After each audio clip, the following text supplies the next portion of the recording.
반갑습니다, 여러분. 오늘은 지금 원자재 시장에서 벌어지고 있는 매우 모순적인 상황을 다뤄보려 합니다. 이란 전쟁이 끝났습니다. 이론적으로는 유가가 안정되고 안전자산인 금에 대한 수요도 줄어들어야 합니다. 그런데 실제로는 유가는 정상화되는 듯 하다가 다시 출렁이고 금은 4,300달러에서 5,000달러를 넘나드는 극심한 변동성을 보이고 있습니다. 전쟁이 끝났는데도 시장이 안정되지 않는 이 모순을 오늘 데이터로 완전히 해부하겠습니다. 먼저 석유 쪽 이야기부터 시작하겠습니다. 2026년 2월 28일 미국과 이스라엘의 공습으로 촉발되었던 이란 전쟁이 개전 106일 만인 2026년 6월 14일 양국의 전격적인 종전 합의로 평화 국면에 접어들었습니다.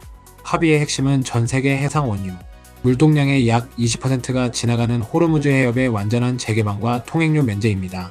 종전 소식이 전해지자 시장은 즉각 반응했습니다. 종전 소식이 전해지자마자 서부 텍사스 산원유 선물 가격은 배럴당 80.75달러로 4.8% 급락하였고 브렌트유 역시 배럴당 83.20달러로 4.9% 하락하며 3개월 만에 최저치를 기록하였습니다. UBS는 미국-이란 휴전 합의 이후 10일간 브렌트유가 배럴당 약 15달러 하락했다고 분석했습니다. 그런데 여기서 균열이 시작됩니다. 미국과 이란은 21일 스위스에서 종전 양해각서 발효 이후 첫 실무 협상을 벌였지만 해법을 찾지 못했습니다. 이란 대표단은 이날 회담에서 트럼프의 재공격 시사 발언에 협상장을 떠났습니다. 이 소식에 유가는 다시 출렁였습니다. 21일 유럽 선물 시장에서 거래된 북해산 브렌트유 8월물은 배럴당 81달러를 기록해 전장 대비 1% 올랐습니다. 종전 합의는 됐지만 실제 이행 과정에서 계속 마찰이 생기고 있다는 뜻입니다. 이것이 왜 중요한지를 전문가들의 신중론으로 보겠습니다. 전문가들은 이번 합의가 전쟁의 영구적 종료라기보다는 60일간의 조건부 휴전에 가깝고 이란의 핵 프로그램과 제재 해제, 동결자금 반환 등 핵심 쟁점이 후속 협상으로 이월된 불안한 정전 혹은 전략적 교착 상태라고 평가합니다. 호르무즈 해협 역시 전면에 깔린 약 500척 규모의 기뢰 제거가 선행되어야 하며 선박 통항 정상화와 보험료 안정화까지 최소 60일에서 90일이 소요될 것으로 관측됩니다. 대외경제정책연구원과 에너지경제연구원은 종전이 실현되더라도 시설 복구 지원과 전략 비축유, 재충전 수요로 인해 유가가 배럴당 90달러 선 이하로 급락하기는 어렵다는 신중론을 내놓았습니다. 뱅크 오브 아메리카의 전망이 이 불확실성을 잘 정리해줍니다. 뱅크 오브 아메리카는 2026년 상반기에 1일 110만 배럴의 공급 부족을 예상하며 이후 물량이 정상화될 것으로 봤습니다.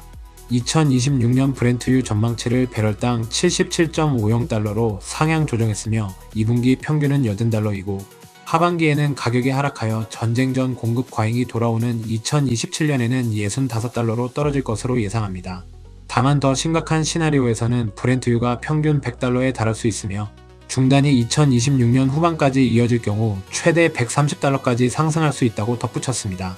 즉 기본 시나리오는 정상화이지만 협상이 흔들릴 때마다 다시 급등할 수 있는 꼬리 위험이 여전히 남아있다는 것입니다. 이제 한국 경제에 미치는 시차 효과를 봐야 합니다. 유가 하락으로 글로벌 선박 운임과 선박 보험료가 하향, 안정화되면 원자재의 국제 가격이 빠르게 떨어져 단기 원가 부담은 일부 완화될 수 있지만 한국 경제의 속사정을 들여다보면 고환율의 누적, 여파와 생산비용 상승 압력이 실물 경제를 여전히 억누르고 있습니다. 수입 유가의 하락이 국내 물가 안정으로 이어지기까지는 심각한 시차가 발생합니다. 올해 4월 생산자물가 지수는 128.43으로 전월보다 2.5% 상승했는데 이는 외환위기 당시인 1998년 2월 이후 가장 높은 상승률입니다. 유가 하락이 석유 제품 가격에 반영되는 데는 통상 23주가 걸리고 중동전쟁 이전 배럴당 60달러에 비해 국제유가는 여전히 높은 수준입니다. 이것이 바로 오늘 영상의 핵심 모순입니다. 전쟁은 물리적으로 끝났지만 경제지표에 새겨진 인플레이션의 상흔은 그대로 남아있습니다. 게다가 환율이라는 변수가 이 시차를 더 길게 느립니다. 원달러 환율이 1,500원대로 치솟으면서 유가 안정에 따른 수입 단가 하락 효과가 상당 부분 상쇄되고 있습니다. 최근 원화 약세의 주요 원인으로 외국인 주식 순매도가 꼽히는 만큼 효과가 제한적일 수 있다는 분석도 나옵니다. 이제 금 이야기로 넘어가겠습니다. 금이 왜 이렇게 변동성이 크면서도 구조적으로 높은 수준을 유지하는지를 봐야 합니다. 2026년 1월 29일 사상 최고치를 경신한 이후 트럼프 대통령이 매파 성향의 케빈 워시를 연준 의장으로 지명하자 금값은 20%에 달하는 급격한 조정을 겪었습니다. 이러한 행보는 공격적인 연내 금리 인하 기대감을 사실상 위축시켰습니다. 이러한 매파 공포에도 불구하고 금은 구조적 수요와 글로벌 변동성, 그리고 임박한 관세 우려에 힘입어 4,400달러, 바닥권에서 반등해 2월 말까지 5,200달러를 돌파하며 회복력을 입증했습니다. 이 패턴이 말해주는 것은 명확합니다. 금리 인상 공포가 단기적으로 금을 끌어내려도 더 강력한 구조적 수요가 항상 그 자리를 다시 채운다는 것입니다. 그 구조적 수요의 핵심을 봐야 합니다. 2026년 주요 금융기관과 분석가들은 전망치를 대폭 상향 조정했으며 목표 가격은 현재 온스당 5,400달러에서 6,300달러 사이입니다. 가장 높은 수치를 제시한 JP모건은 약 800톤에 달하는 중앙은행의 지속적인 매집을 근거로 한 구조적 수요 가설을 인용하며 6,300달러를 목표가로 제시했습니다. 지정학적 갈등이나 단기 금리 이슈와 무관하게 전 세계 중앙은행들이 달러 의존도를 줄이기 위해 금을 꾸준히 사들이고 있다는 것이 가격의 바닥을 받쳐주고 있습니다. 지금 시점의 박스권 전망도 짚어보겠습니다. 온스당 46,500 구간에서 박스권 흐름이 예상되며 저점에서 분할 매수 전략이 필요해 보입니다. 워시가 취임 후 실제로 금리 인하를 단행한다면 실질 금리 하락과 달러 약세로 인해 금 가격은 다시 강한 상승세를 탈 것입니다. 골드만삭스는 연말 5,400달러 목표를 유지하고 있으며 보다 낙관적인 전망은 6,000에서 6,500달러까지 제시하고 있습니다. 그러나 지난 영상에서 다룬 것처럼 6월 FOMC 점도표가 연내 금리 인상 가능성까지 시사했다는 점을 고려하면 단기적으로는 금이 다시 박스권 하단을 테스트할 가능성도 열려 있습니다. 이제 1970년대 역사적 데이터로 이 모든 것을 검증하겠습니다. 그때도 지금처럼 전쟁발 충격과 인플레이션이 겹쳤습니다. 도이치뱅크가 1970년대 10년간 주요 자산의 연평균 실질 수익률을 분석한 결과 가장 높았던 자산은 원유로 24.4%에 달했습니다. 은과 금이 그 뒤를 이었습니다. 반면 채권과 주식은 실질 수익률이 마이너스였습니다. 지금 우리가 보는 패턴과 정확히 일치합니다. 전쟁이 만든 에너지 충격이 실물 자산을 끌어올리고 화폐와 금융 자산을 갉아먹는 구조가 50년 전에도 똑같이 작동했습니다. 그렇다면 종전 후 석유와 스태그플레이션 금 둘 중 누가 하반기 승자일까요? 이 질문 자체가 잘못된 이분법일 수 있습니다. 데이터가 보여주는 그림은 둘 다 승자이면서 동시에 시기가 다르다는 것입니다. 단기적으로는 종전 효과로 유가가 정상화되는 흐름이 우세합니다. 그러나 협상의 불안정성, 기뢰 제거에 필요한 60에서 90일 전략비 충유, 재충전 수요 때문에 90달러 이하로 급락하기는 어렵습니다.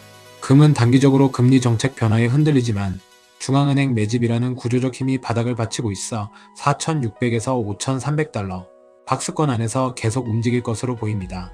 이제 구체적인 투자 대응 방안을 자산별로 제안하겠습니다. 먼저 금과 원자재 ETF입니다. 지금처럼 4,300에서 4,600달러 박스권에서 조정받을 때가 분할 매수의 기회입니다. KRX 금시장이나 국내 금 ETF를 활용해 박스권 하단에서 조금씩 매수하고 5,000달러 저항선을 뚫는 신호가 나오면 추가 매수를 늘리는 단계적 접근이 합리적입니다. 원자재 전반을 담는 ETF, 특히 에너지와 농산물을 포함한 광범위 원자재 ETF는 협상이 흔들릴 때마다 단기 급등하는 패턴을 활용할 수 있는 도구입니다. 주식 쪽에서는 두 갈래로 나눠보셔야 합니다. 유가 정상화 시나리오에서 수혜를 받는 업종은 항공, 해운, 화학입니다. 원가의 핵심인 유류비가 내려가면 마진이 즉각 개선됩니다. 반대로 유가가 다시 튀어오를 가능성에 대비해 정유주와 에너지 관련주를 일부 보유하는 것도 해지가 됩니다.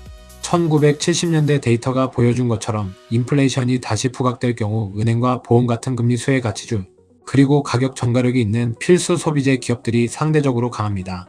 지금처럼 방향이 불확실한 구간에서는 한쪽에 몰빵하지 않고 정유주와 항공화학주를 동시에 소액씩 보유하는 바벨 전략이 합리적입니다. 암호화폐 쪽에서는 비트코인의 역할을 다시 짚어봐야 합니다. 비트코인은 1,540원이라는 원화 약세 환경에서 달러 표시 자산으로서 환율 해지 기능을 합니다. 동시에 PC 인플레이션 전망이 3.6%까지 상향된 지금 발행량이 고정된 비트코인의 인플레이션 해지 논리도 함께 작동합니다. 다만 비트코인은 금보다 훨씬 변동성이 크고 금리 정책에 더 민감하게 반응한다는 점을 기억하셔야 합니다.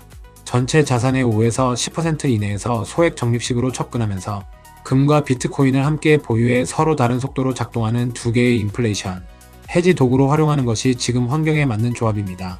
마지막으로 노후 자산과 현금 방어벽이라는 관점에서 정리하겠습니다. 1,540원 환율 시대에 원화 현금만 들고 있는 것은 매년 구매력이 조용히 깎이는 것을 의미합니다.